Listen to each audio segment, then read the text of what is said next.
Let's make a dessert.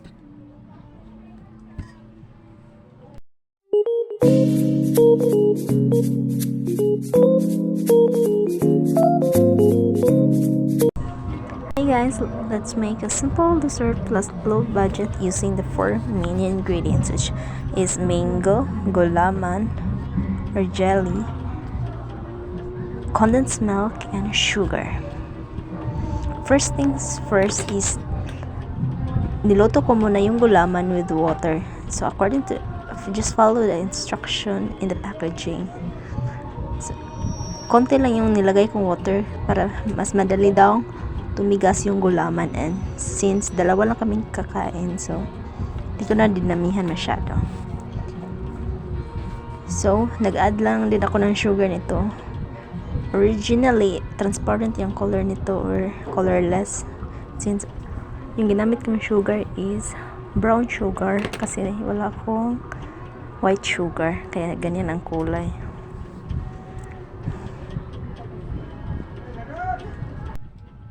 So after maluto ng gulaman is transfer ko lang siya sa another container para palamigin.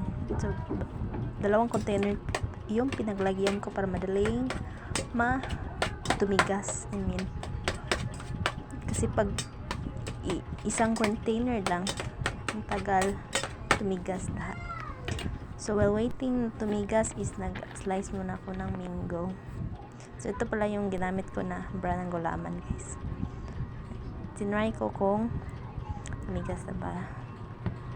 So medyo tumigas na, pwede na siyang hiwain. So tumigas na siya, guys, kaya hiniwa ko na siya ng kahit anong shape, basta maliliit. Gusto ko sa gulaman is yung kinukuskus tulad ng sa buko. Kaya lang yung binili kong pangkuskus is nandun sa probinsya namin. Dinala ko doon. Kaya yan, hiniwa-hiwa ko na lang yung maliliit. Ang paiba-ibang size.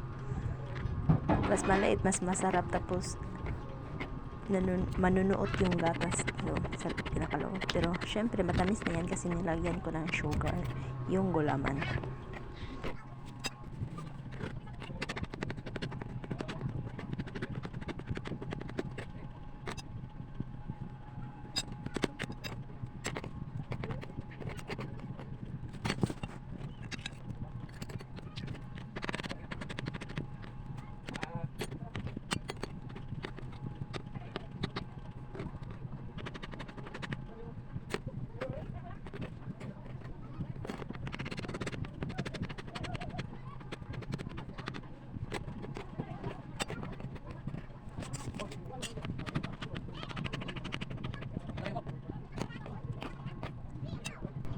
And patapos na ako,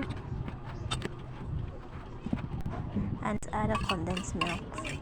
Since last gawa ko ng mango tapioca, mango sago, may natirang gatas kasi konti lang yung ginawa ko, tapos malaki yung condensed milk na nabili ko, kaya kaysa masayang nagluto ako ng gulaman.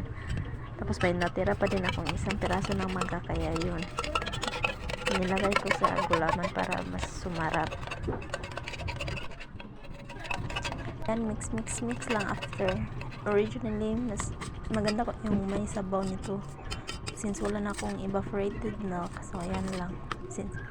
Pero masarap naman yan, guys.